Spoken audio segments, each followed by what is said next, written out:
Life is not a football, someone comes and kick off for own goal. मेरे लिए जो ना life मेरे लिए फुटबॉल नहीं है, कोई भी आए उसको किक मारो अपना गोल करके चला जाए, मैं देखता रह जाऊं। तो मेरी लाइफ ऐसी नहीं है कि मैं फुटबॉल बना दूं अपनी लाइफ को, कोई भी किक मार ले उसमें।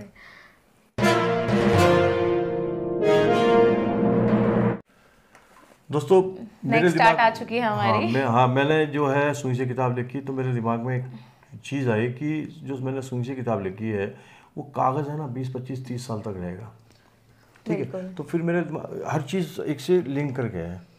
सुई से किताब लिखी, कार्बन पेपर से लिखी, कार्बन पेपर से दिमाग में यह है कि एक ही पेज पे सीधा और एक ही पेज पे उल्टा।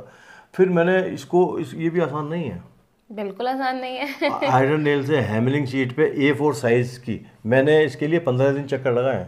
अच्छा। 15 पहले तो शीट देख के आया किसी के पास, शीट कहाँ है, शीट ढूंढी मैंने, तो वो मेरे से पूछने लगा भाई साहब शीट किस लिए चाहिए आपको। मैंने कहा यार ये राज है, ये राज ही रहने दो, तुम ये बताओ शीट। लेकिन ये राज अब खुल रहा है आप सब लोगों के सामने। तो उसने कहा कि सर ठीक है सीट ले लो आप।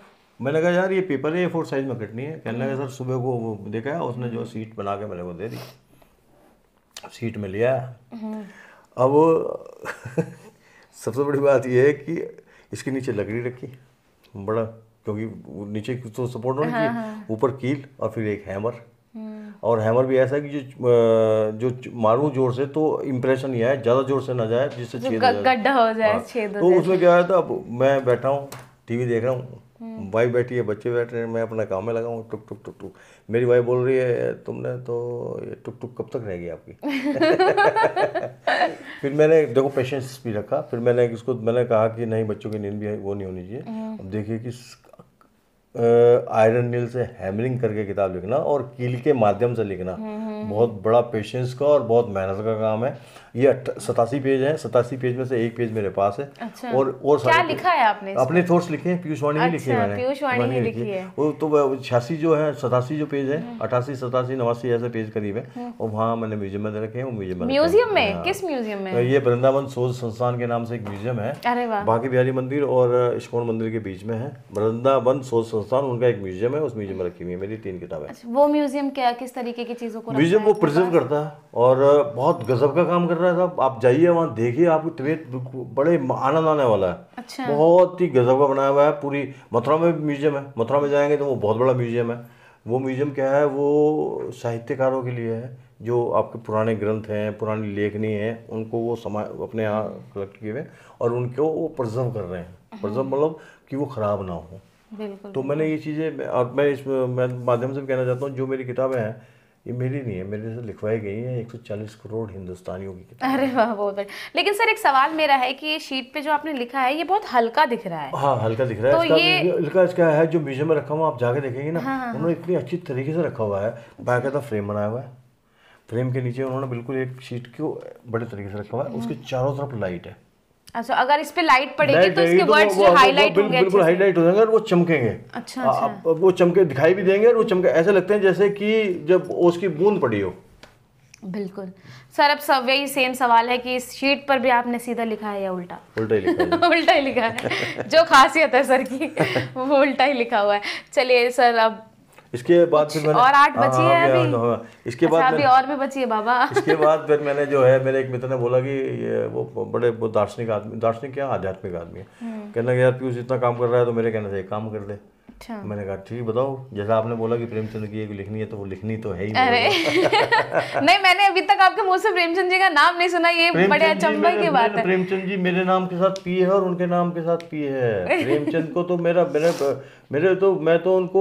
मैंने उनको पढ़ा है, मैंने जिया उनको। बिल्कुल। मैंने उनकी एक मन पढ़ी थी, मैंने उनकी मन। हाँ भाई साहब, वो तो पता नहीं एक्चुअली में ऐसा लगता है भगवान लिखवाता था शायद, मतलब उनके माध्यम से उनके भगवान ने लिखवाई कि यार ये ऐसा लिख दे, ऐसा लिख दे। हमारा प्रेमचंद जी को मैं देखता हूँ तो जब मैंने उनके फोटो भी देखा तो मेरी आंखों में भी आंसू थे। जब आपने देखा हुआ बड़ा वायरल हुआ फोटो वो, लेकिन हमारे देश का प्रेमचंद भगवान जहाँ भी हैं बहुत अच्छे से हैं। तो नहीं ऐसी बात नहीं, प्रेमचंद जी का नाम कैसा नहीं लिया, आप पूछती तो मैं जरूर। अच्छा। ये मैंने जो है भगवान गणेश का स्त्रोत लिखा है और भगवान गणेश का स्तोत्र लिखा है मैंने, ये फ्लूट पेन से लिखा है जी। फ्लूट पेन से? अच्छा, ब्लैक इसलिए लिखा हूँ, फ्लूट वाइट है, वाइट तो होता है, ब्लैक हाँ, शीट मैंने पीछे पे जो ब्लैक शीट ली उस पर लिखा। और गजब की बात ये देखिए कि इसके अंदर 23 फ्लूट लगे हैं। 23 फ्लूट? 23 पेन वाले फ्लूट है या ब्रश वाले? पेन वाले। पेन वाले, अच्छा। और 2 या 3 ml होता है। हाँ हाँ बिल्कुल, कम ही होता है। हाँ। अब मैं देखिए, अब अच्छा, जिन्होंने कहा था कि पीयूष ये लिखनी है, उन्होंने फाइल भी मुझे दी फ्री ऑफ कॉस्ट, पेन भी, फ्लूट भी उन्होंने दिया। अरे तो वाह, ये मतलब ऐसे दोस्तों की बहुत जरूरत होती है लाइफ में। सर हम एक सवाल मेरा है, आप मतलब हमने जब से इंटरव्यू स्टार्ट किया है आप अपने दोस्तों का जिक्र बहुत कर रहे हैं। दोस्तों को जिक्र इसलिए कर रहा हूँ क्योंकि हमने देखा है आज के समय में ऐसी दोस्ती नहीं होती है, मतलब ही दोस्त मेरे होते कम हैं। दोस्त है लेकिन मेरे गजब के दोस्त हैं। वही चीज, थोड़ा उनके लिए आप भी एक ये सवाल मेरे दोस्तों के नाम मेरा एक दोस्त राज भटनागर है, मेरे दोस्त मनोज बंसल हैं, मेरे संदीप चौधरी है, और भी मेरे बहुत कई 1-2 दोस्त हैं, बड़े प्यारे दोस्त हैं। कोई गुस्सा मत करना अगर किसी का नाम छूट जाए तो। नहीं, वैसे मेरा सारा हिंदुस्तान दोस्त है। आप बुलाओगे मैं निश्चित रूप से आपके साथ ही खड़ा मिलूंगा, कहीं भी बुलाओगे आप। तो वो दोस्त ऐसे हैं कि उन्होंने बड़ा प्रेरित किया, मेरे दोस्त मिलते हैं। अच्छा, मैं थोड़ा, आपने बात भी की होगी, हम दुश्मनी क्यों करें, किसके लिए करें, क्या मिलेगा? प्यार कर लो ना यार, मोहब्बत कर लो ना, 2 शब्द प्यार के बोल दो ना उनके सामने, लोगों को अपना बना लो यार, बनाने में क्या दिक्कत है? तो मैं तो हमेशा यही चीज़ बोलता हूँ। तो जैसा आप मेरे जब भी जाएंगे ना तो कहेंगे कि यार अपने मुंह से बड़ाई करना अच्छा नहीं होता है, तो ये कहेंगे कि यार पीयूष, अभी मैं कहीं कल मैं बड़ा बिजी रहा, दो प्रोग्राम का चीफ गेस्ट रहा। अरे वाह, अब पता ही नहीं लगा मेरे को, एयरटेल और कल पीयूष से आना, मेरे स्कूल का इनॉग्रेशन है, आपने आना है, बच्चों को सर्टिफिकेट देना है। तो ये ब्लेसिंग्स हैं सारी, ये दोस्ती है, व्यवहार है, और कुछ तो नहीं है, और कुछ भी नहीं है, ये व्यवहार ही है। व्यवहार से दूसरों को अपना बना लो, बस, और क्या जाता है। लेकिन आपको लगता है कि आज का माहौल ऐसा है, जिस तरीके से खबरें लगातार सामने जो बिल्कुल आ रही है, मैं एक चीज पहुंचा हूँ, ये जो मोबाइल है ना, इसने हमारी जिंदगी को तबाह कर दिया। जो आज का यूथ है उनमें, उसके पास समय ही नहीं है, वो पता नहीं किस तरह के किस ओर जा रहा है, मेरी ये समझ में नहीं आ रहा। वही चीज पता नहीं क्या सोच हो गई है क्या। एक हो गया कि फास्ट मनी, हाँ, 1000 दूं 10,000 आ जाए, 10,000 दूं 50,000 आ जाए, पैसे का कंपटीशन होता है। एक तो ये हो गया। दूसरा, मोबाइल ने इतना बिजी कर दिया है, सोचने की क्षमता को खत्म कर दिया है, वो सोच ही नहीं पा रहे हैं कुछ। बुक्स भूल ही गए हैं लोग, फोन क्या, किंडल पे जाओ, किंडल पे क्या कौन देख रहा है? किंडल पे कोई भी नहीं देख रहा। सही बात। बुक्स पढ़ने का समय नहीं। फिजिकली बुक होना बहुत जरूरी है, बहुत जरूरी है। कम से कम दिखाई तो दे रही है, आपकी लाइब्रेरी में तो रखी है, आप कह तो सकते हो मेरे पास ये किताब है। अब मैं किंडल पे जाके क्या दिखाना, क्या लगा तेरे पास भी है तो मेरे पास भी है यार, मैं भी खरीद ले सकता हूँ। तो उसको जब मन करे जब पढ़ लो आप, और अच्छी भी लगेगी, आपकी अलमारी में शोभा भी बढ़ा रही है। बिल्कुल। तो मैं ये चीज़ें, तो आज के इस दौर में मैं दोस्तों ये कहना चाहता हूँ कि यार मैं 4 चीज़ बोलना चाहूँगा। अपने मम्मी पापा से प्यार कर लो, दादा दादी के साथ बैठना शुरू कर दो, घर में जो मंदिर है मत्था टेक के निकलो, और अपने गुरु का सम्मान करो, निश्चित सफलता आपके पास आ जाएगी। बहुत बढ़िया, बहुत बढ़िया। ये 4 चीज़ें सच में अगर आप लोग अपना लेंगे तो आप अपने आप आपको जो है अच्छा पथ जो है, संस्कार मिलने शुरू हो जाएंगे। मम्मी पापा जिन्होंने यार 3 मंदिर है जिंदगी में, 3 मंदिर है। एक वो मंदिर है जिस घर में आप पैदा हो गया है जी, एक वो मंदिर है जिसमें आप पूजा करने गए, एक वो मंदिर है जहाँ आप पढ़ने गए या काम करने जा रहे हो। तीनों मंदिर में अगर मन से अंदर जाओगे तो मंदिर में जाओगे, और जिस दिन मन से अंदर चले गए तो सफलता भी पाओगे, नहीं तो 4 दीवारी तो सब जगह है। बहुत बढ़िया सर, ऐसी बातें तो खैर बहुत चलती रहेंगी, बहुत चीज़ें और भी हमारे पास है, लेकिन किसी और विषय पे हम कभी और बात करेंगे। लेकिन अब अगली आर्ट पे आते हैं। अभी अगली आर्ट ये है, मेरे फेवरेट और मेरे आइडियल हैं अटल बिहारी वाजपेयी जी। अरे वाह। उनकी जब वो प्रधानमंत्री नहीं बने थे तो मेरे क्षेत्र में वो आए थे, तो उनकी किताब को मैं 2 दिन तक गाजियाबाद गया, नहीं मिली। मैं दिल्ली गया, दिल्ली से उनकी पुस्तक को लेके आया। बड़ी रिक्वेस्ट पे उन्होंने उस किताब पे ऑटोग्राफ साइन मैंने कराया, बहुत जल्दी में उन्होंने ऑटोग्राफ साइन किए। जो उनके ऑटोग्राफ है वैसे नहीं किए, लेकिन उन्होंने कर दिया। पेन तो उन्होंने चला ही दिया मेरी किताब के ऊपर, वो मेरे पास रखा हुआ है। उसके बाद मैंने उनकी पुस्तकें, मेरी 51 कविताओं को दोस्तों बता दूं कि मैंने उस किताब को, ये मेरे को सच में बहुत सुंदर लगी थी जब मैंने देखी थी। बहुत सुंदर, मैं बताऊंगी नहीं, आप खुद देखिए। ये जादू का पिटारा खुल चुका है। ये मैजिक शीट है। ये मैजिक शीट के ऊपर ये मैजिक शीट होती है, उसको मैंने वुडन पे ऐसे लिखा हुआ है। अटल जी की पुस्तक है मेरी 51 कविताएं, उसको मैंने लिखा है और ये वन ऑफ माय फेवरेट। और ये लोगों मुझे भी, मैंने तभी आपके बोलने से पहले मैंने मुझे भी बड़ी अच्छी लगी थी ये एक्चुअली बता तो महिलाओं को बहुत पसंद आती है क्योंकि कलरफुल है ना सर। कलरफुल है, और कलरफुल में जहाँ भी लगाया है तो सर इसके बारे में जरूर बताइए। दो किताबों के बारे में जरूर पूछते हैं, एक तो सुनी से लिखी किताब और एक इसके बारे में पूछते हैं। तो ये इसके बारे में पूरी डिटेल पूछते हैं कि सर ये शीट कैसी है। अच्छा, कुछ लोगों को तो ज्ञान है इसके बारे में, जो आर्ट की टीचर है उनको पता है कि ऐसी शीट मार्केट में आती है। हाँ। तो ये कोटेड शीट है। कोटेड शीट ये मैंने बाजार में लिया, ये बड़ी महंगी शीट है। उसको फिर मैंने, ये कोटेड है क्या, रंगीन पेज है, नीचे ऊपर कोटेड किया हुआ है। इसको अगर स्क्रैच करेंगे, स्क्रैच इन द सेंस कि आप इसको नीचे ये जैसे आप इसको स्क्रैच करेंगे, देखिए मैं दिखा रहा हूँ, ये देखिए ये स्क्रैच किया तो ये रंगीन आ गया नीचे। मतलब अंदर इसके कलर है और ऊपर ब्लैक से इसको कोट किया हुआ है ताकि आप इसको किसी भी हैवी चीज से लिखेंगे तो वर्ड्स जो है वो हाईलाइट हो जाएंगे। बहुत सुंदर। सर इसमें कौन सी कविता लिखी गई है? कविता इसमें लिखी है मेरी 51 कविताओं में, जो है मेरी 51 कविता अटल जी की उस पुस्तक का हेडिंग है, तो वो पूरा लिखा। तो अब ऑलमोस्ट जो है वो सारी हमारी जितनी भी सर की कला थी वो हम देख चुके हैं, लेकिन अब एक सबसे बड़ा सवाल है सर आपसे कि इतनी सारी आपने हमें आर्ट अपनी दिखा दी है, इनमें सबसे टफेस्ट कौन सी थी आपके लिए? सबसे टफेस्ट जो थी वो सुनी से लिखने वाली और आयरन एल से हैमनी करने वाली किताब थी। अच्छा। वो one of my toughest job. अच्छा।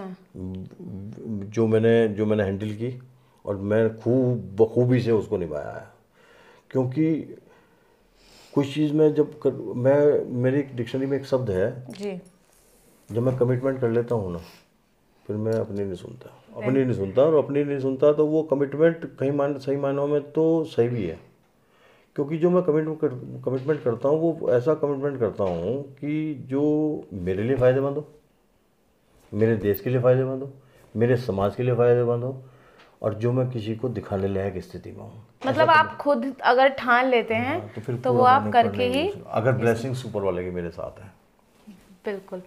तो सर अब आगे का क्या आपका प्लान है? क्योंकि अभी मैं 18 पुस्तकें लिख चुका हूँ। 18 पुस्तकें लिखने के बाद मेरा जो है, मैं रामधारी सिंह दिनकर जी को भी, अरे वाह, उनकी रसमलती है जिसको मैंने जिया भी है और मैंने पढ़ा भी है। मथुरा में मेरे जो संस्कृत के जो हिंदी के टीचर थे, उन्होंने रसमलती को बहुत प्यार तरीके से पढ़ाया। उसके अंदर वो संवाद है, परशुराम का कर्ण का संवाद है, उस संवाद को मैंने बड़े बड़े प्यार से सुनाया। तो उसको मैंने जो है लिखने की कोशिश कर रहा हूँ और रंगीन पेंसिल से लिख रहा हूँ। पहला सर्ग जो है वो पूरा हो चुका है, दूसरे पे काम चल रहा है, देखते हैं कब पूरा होता है। अच्छा, आप 18 तरीके के से 18 बुक्स बता रहे हैं, तो वो 18 बुक्स जो है वो 18 तरीके की आर्ट में ही लिखी गई हैं या फिर सेम? जो मोस्टली किताबें जो आपके सामने रखी हैं ये अलग। वो टोटल कितनी आर्ट अभी तक आप कर चुके हैं? कम से कम देखो, मैंने सुई से किताब लिखी है, मैंने मेहंदी से लिखी है किताब, मैंने कार्बन पेपर से लिखी किताब, मैंने फ्लूइड पेन से लिखी है, मैंने फैब्रिक लाइनर से लिखी है और पेन से लिखी है। 6 तरीके तो ही गए और मैजिक शीट पे हो गया 7 तरीके हो गए, तो 7 तरीके तो हैं कम से कम। और 8वां तरीका मैं अभी लिख रहा हूँ, रंगीन पेन से लिख रहा हूँ। और आने वाले भविष्य में आपको बताऊँ, मैं अगर इसमें है तो वो दिखा दूँ आपको। मेरा प्लान अभी एक और कुछ तरीके से है, और प्लान अभी, हाँ देखिए, डॉट करके। और ये आसान नहीं है, नहीं है, बिल्कुल नहीं हो सकता। मैंने जब इसको लिखने बैठा ना, मेरा ये ना, ये आप पेन को लिख रहे हो ऐसे, आपने आपका नाम, जैसे मैंने अपना पीयूष नाम लिख दिया, पीयूष लिख दिया, पूरा खत्म हो गया, एक फ्लो में हो गया। इसमें बिल्कुल यहाँ पे एक बिंदी भी अगर ज्यादा हो जाती है तो पूरा वर्ड आगे पीछे। यहाँ पे जो है ना, पीयूष लिखने में मुझे जो 1 सेकंड में पीयूष लिखा जा रहा है, वो यहाँ 5 सेकंड लग रहे हैं लिखने में। बिल्कुल। इस पे भी काम चल रहा है। अच्छा। फिर उस पे भी क्या फिर मेरा चल रहा है कि क्योंकि हल्दी को हिंदुस्तान में बड़ा, हमारे हिंदी में बड़ा अच्छा माना गया है, हल्दी को मैं हल्दी से लिखने की कोशिश कर रहा हूँ। अरे वाह। हल्दी से लिखने की कोशिश कर रहा हूँ और कुछ 1-2 पेज लिखे भी गए हैं, लेकिन टफेस्ट जॉब है। बिल्कुल होगी, बिल्कुल मुश्किलें आ रही होंगी, लेकिन मुश्किलें काम ही। तो सर एक सवाल और है कि क्या बटर पेपर भी हम आगे देख सकते हैं कि इस पे हाँ, भी कुछ आप आर्ट बनाएंगे? बटर पेपर आपको बता दूं, मैंने वो बहुत कोशिश करी। आपने देखा जो चांदी का वक्र होता है, चांदी का वर्क होता है। उस पर भी लिखने की कोशिश करी मैंने। अच्छा, तो हुआ कुछ? नहीं हुआ, नहीं हो पाया क्योंकि वो बहुत हल्का होता बहुत हल्का है। उसको मैंने उसको चांदी के वक्र को मैंने लिया।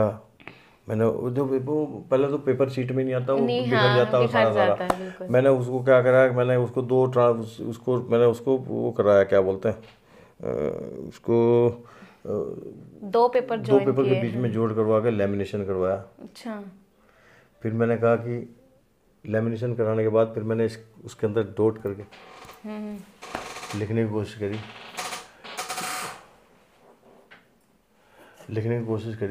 लेकिन वो सक्सेस नहीं हो पाया। अच्छा। क्योंकि वो एक बहुत ज़्यादा टफेस्ट होगा। एक तो चांदी के वक्त आज की डेट में मिलने बढ़िया से नहीं, मिलने भी नहीं रहे। बिल्कुल, दूसरा बिल्कुल। बड़ा मुश्किल सा हो रहा काम। तो अब एक तो एक उम्र भी हो रही है, बिल्कुल। पेशेंस की भी ज़रूरत है। तो ये सारी चीज़ें हैं। दर्पण छवि लेखक पीयूष जी तो हमारे साथ बात कर ही रहे थे, लेकिन आपको मैं बता दूं कि इस आर्ट के साथ साथ पीयूष जी जो हैं वो एक मोटिवेशनल स्पीकर भी हैं। वो कई हजार बच्चों को अपनी वाणी से जो है वो मोटिवेट कर चुके हैं। तो सर, हम भी चाहेंगे जो बच्चे आपको सुन रहे हैं या जो अपने फ्यूचर में कुछ अच्छा करना चाहते हैं किसी आर्ट में, ज़रूरी नहीं इसी में, किसी और भी चीज़ में, किसी फील्ड में, तो आप उनके लिए क्या शब्द जो है वो कहना बिल्कुल, चाहेंगे? मैं कहना चाहूँगा, पूरी दुनिया नतीजे को सलाम कर रही है।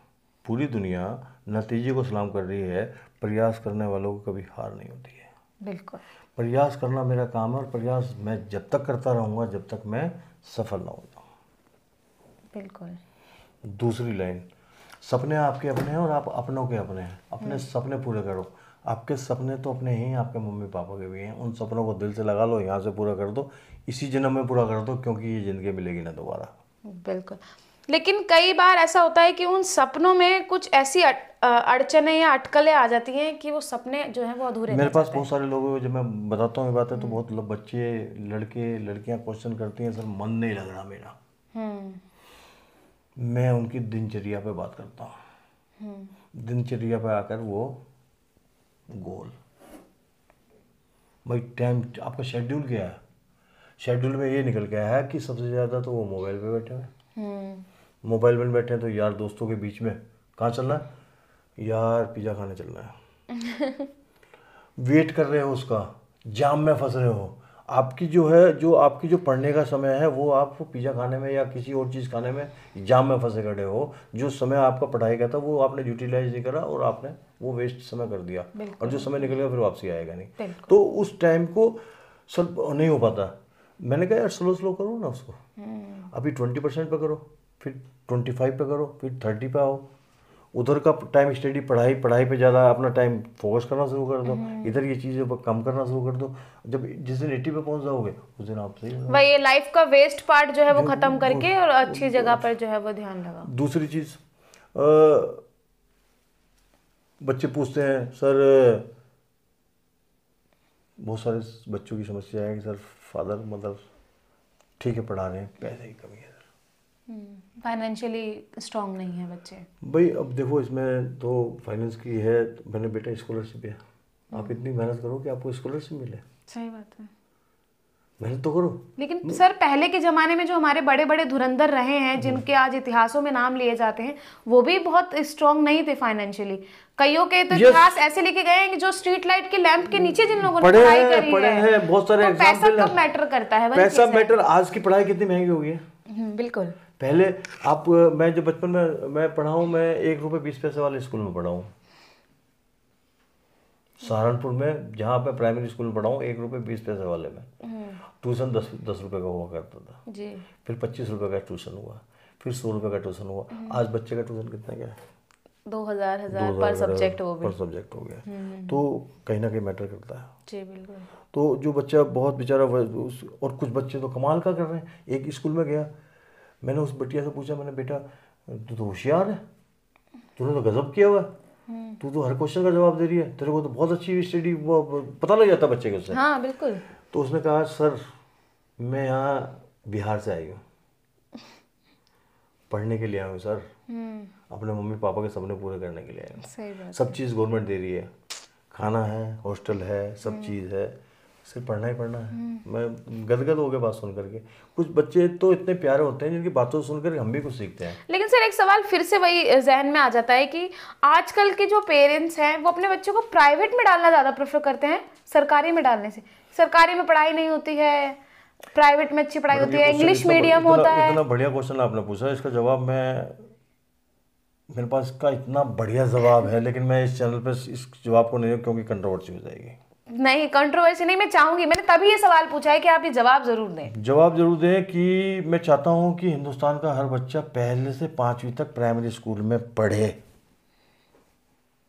पता तो लगे हिंदुस्तान की प्राइमरी शिक्षा कितनी बढ़िया है। अब मैं जाता हूँ स्कूल में, वहाँ बताता हूँ बच्चे, मैं देखता हूँ कि भारत सरकार ने इतना बढ़िया काम किया हुआ है, कमरे बढ़िया बनाए हुए हैं। टीचर से मिलता हूँ, उनकी राइटिंग देख रहे होगे तो वाह गजब। मैं बाद में जब वहाँ से स्कूल में आता हूँ तो मैं कहता हूँ कि यार प्रोसेस, सिलेक्शन का प्रोसेस कितना प्यारा हो गया, टैलेंट है। क्लास में गया, मैंने देखी राइटिंग देखी, मैंने कहा सर राइटिंग इधर लेके सर मेरी है। अरे मैंने कहा सर गजब, आपकी तो राइटिंग बहुत प्यारी है। जब आपकी राइटिंग उनके जो मैंने देखा कि उसकी चीज़ें बता, ये प्राइमरी स्कूल की बात बता रहा हूँ मैं आपको। मैं तो सिर्फ प्राइमरी तक ही बच्चे को सरकारी में पढ़ना चाहिए? नहीं, पढ़ना तो गवर्नमेंट अगर फैसिलिटीज़ अगर दे तो उसको वहाँ तक बच्चे पढ़ते भी हैं। जो अफोर्ड नहीं करते हैं, मैं ऐसे स्कूल में भी गया हूँ जो गवर्नमेंट के स्कूल हैं, वहाँ बच्चे इंटर तक पढ़ रहे हैं। लेकिन माँ बाप तो दौड़ में शामिल है ना कि मेरे बच्चे के प्रोफाइल में इस बड़े स्कूल का नाम आना चाहिए। बिल्कुल। बच्चा कुछ जानता ना हो लेकिन नाम आना चाहिए। आज के दौर में क्या है, बच्चा सच में नहीं जानता है, उनको तो जहाँ पेरेंट्स जिस स्कूल में डाल देंगे वो वहीं जाएगा। मैं बताऊँ आपको, और एक चीज़ और बता दूँ आपको मैं, आज मेरे मम्मी पापा आज तक किसी स्कूल में नहीं गए अगर किसी टीचर ने मेरे को तमाचा मार दिया। बिल्कुल। आज आप जा करके देख लो, हाथ नहीं लगा सकती है कोई टीचर किसी बच्चे को। तो ये डिफरेंसेस हैं। अब ये डिफरेंसेस हैं तो हैं।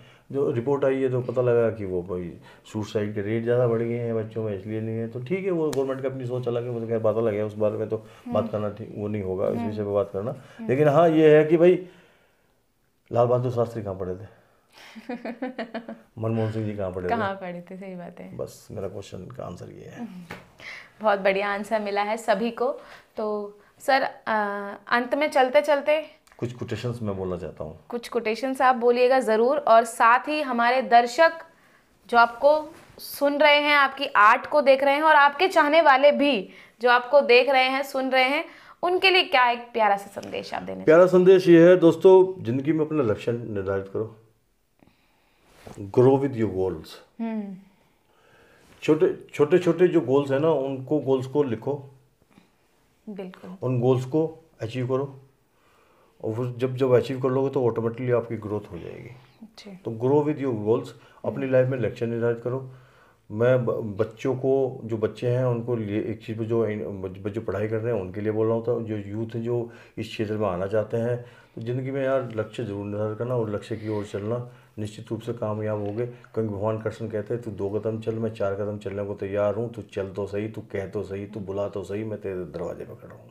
अरे वाह, बहुत बढ़िया। तो ये है बस। और दूसरी ये है कि छोटे बच्चे जो हैं भैया, मम्मी पापा से मोहब्बत कर लो, पैर छू के निकलो, दादा दादी के साथ बैठो, घर में मंदिर है मत्था टेक के निकलो, अपने स्कूल जिस स्कूल में जा रहे हो उसमें स्कूल में अपने गुरु का सम्मान कर लो, सफलता निश्चित है। कुछ एक चीज़ और बोलना चाहता हूँ, अगर आप सच्चे हैं, अच्छे हैं, ईमानदार हैं, अपने काम के प्रति वफादार हैं तो आप कामयाब हैं। 5 चीज़, सच्चे हैं, अच्छे हैं, ईमानदार हैं, काम के प्रति वफादार हैं, तो आप कामयाब हैं। बहुत बढ़िया। और इन 5 को मिला के एक मुट्ठी बनती है। दूसरी चीज़, चलते चलते कुछ थोड़ा सा आपके साथ शेयर करना चाहता हूँ। फल की इच्छा रखने वाले फूल नहीं तोड़ते, जो फल की इच्छा करते हैं फूल तोड़ लेंगे तो फल कैसे मिलेगा, फल नहीं मिलेगा तो सफल कैसे होंगे। जिंदगी को अगर जीना है, जीने चढ़ने पड़ेंगे। 3 चीज़ याद रखना, नीति, नियम और नियत। अगर आपकी काम करने की नियत है, सफलता के दरवाजे आपके सामने हैं। ज़िंदगी टालने से बिल्कुल भी चलने वाली नहीं है दोस्त, कब तक टालोगे। चुनौतियों की चिंता मत करो, चिंतन करो, क्योंकि चुनौतियाँ किसी न किसी रूप में आपके साथ चल रही हैं। ज़िंदगी में अगर किसी का सहारा लेके जियोगे, एक दिन हारा हुआ महसूस करोगे। लास्ट में, आखिर में, जो मेरा बहुत ही फेवरेट है, मैं एक दिया हूँ, मेरा काम है चमकना। मैं एक दिया हूँ, मेरा काम है चमकना। हो सकता है मेरी रोशनी कम हो, लेकिन दोस्त दिखाई बहुत दूर से दूंगा। चमकना आपने, सूरज बन के चमकोगे तो पूरी दुनिया में प्रकाश फैलाओगे, चांद बन के चमकोगे रात में नज़र आओगे, तारा बन के चमकोगे तो बहुत दूर से नज़र आओगे। डिसाइड आपने करना है, what do you want to be. बहुत बहुत धन्यवाद पीयूष जी। तो सर ने बहुत अच्छी कोटेशंस हमारे साथ शेयर की हैं, और साथ ही अगर आप इन सभी को अपने जीवन में उतार लेंगे, सर ने बहुत सारी चीज़ें बोली, लेकिन कुछ जो शब्द हैं वो मुझे सच में जिन्होंने प्रभावित किया है, वो 3 शब्द थे, नीति, नियत और नियम। अगर ये सच में आपके पास रहेंगे तो आपको ज़रूर जो है वो इसका फल अवश्य मिलेगा। और सर ने एक साथ ये भी कहा कि अगर आपको फल चाहिए तो फूल नहीं तोड़ने हैं, और ऐसे ही अगर आपको ये वीडियो भी देखनी है तो हमारे चैनल को फॉलो भी जो है वो करना पड़ेगा।